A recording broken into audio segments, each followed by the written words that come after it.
Сізге логикалық сұрақтар, қызықты оқиғалар, Алиэкспресстегі тауарлар, қызықты тесттер ұнаса, онда Азик ТВ-ға тіркеліп кетіңіздер. Оның арнасы кішкене пазлға ұқсас, және менің басқа сапалы емес арналарды ұсынбайтынымды білетін шығарсыздар. Сол үшін видеосын қарап, ұнаса лайк басып кетіңіздер, бірақ міндетті түрде ұнауға тиіс.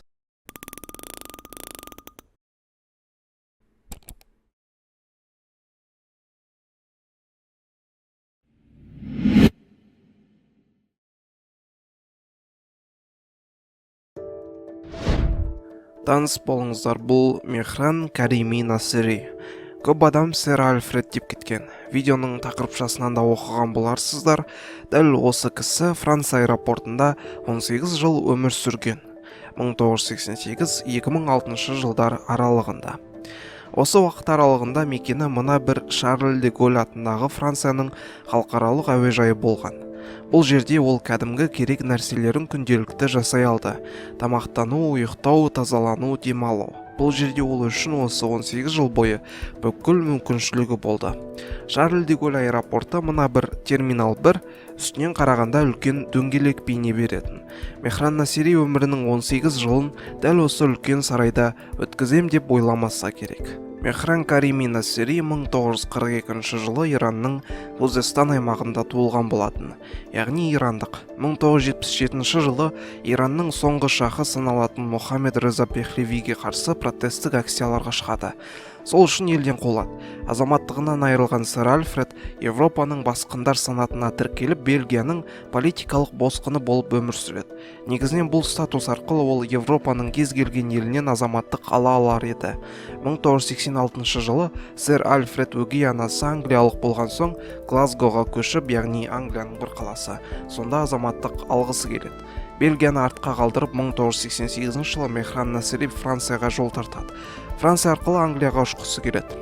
Париждегі теміржолда ол өзінің басты документтерін ұрлатып алады. Сонда да үмітпен аэропортқа барады. Әуежайда оның паспорттары жоқ екенін көріп, Шарль де Голль аэропортына сыртқа шығармайды. Өйткені әуежайдан сыртқа шықса заңсыз саналады. Оның еш жерде азаматтығы жоқ еді.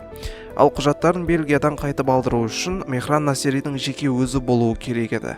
Содан сэр Альфред әуежайдағы 18 жыл өмірі басталады. Ұлыбританияға ұшқысы келіп, ақыр соңында Парижден бір-ақ шығады.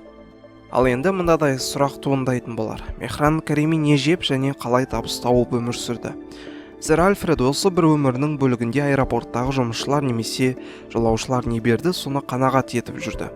Кейінірек бұны журналистер біліп, интервью, сұхбаттар ала бастайды және осы арқылы табыс таба бастайды. Білесіз бе, 1998 жылы сэр Альфредті адвокаттар өздерінің қалағандарына жетіп, оны аэропорттан шығарып алуға дайын болған. Бірақ Мехран Насеридің әуежайдағы өмірге үйреніп қалғаннан болар, сонда қалуды ұйғарады. Тіпті Насеридің туыстары да бұған қарсыласпайды. Өйткені Мехран Насеридің әуежайдағы өмірі өзіне жақынырақ және қалаған өмірі екенін түсінеді. Осы жылдар бойы сэр Альфред өзінің осында өткен өмірін қағазға түсіреді және шынымен де өте қызықты бір шығарма шығады. Дәл сол Мехран Насеридің өмір баяны бойынша 1994 жылы француздың Томбес де Сиель атты фильмі шығады. Майкл Патернитидің 15 жылдық заң астында мақаласы Американың сол кездегі ең үздік мақалалар қатарына кіреді. Және ең бастысы 2004 жылғы Стивен Спилбергтің туындысы. Көбіңізде көрген боларсыздар, терминал деп аталатын кино дәл осы бір кейіпкер туралы болады. Кинодағы Виктор Наворский кеңестер құлағынан кейін әуежайда бірнеше уақытқа қалып қояды. Сюжетті сэр Альфредтің өміріне қаратып шығарған. Ал ең қызығы, Стивен Спилберг осы киноны шығару үшін Насеридің өмірбаяны үшін оған $250,000 берген болатын. Сонымен видео соңына жетті және қызықты болды деп ойлаймын. Және сіздерден бір өтінішіміз, Скавронның ВК парақшасына жазылуды ұмытпаңыздар. Сілтемесі төменде болады. Сіздер үшін жай ғана саусақ тигізу, ал біз үшін үлкен қуаныш.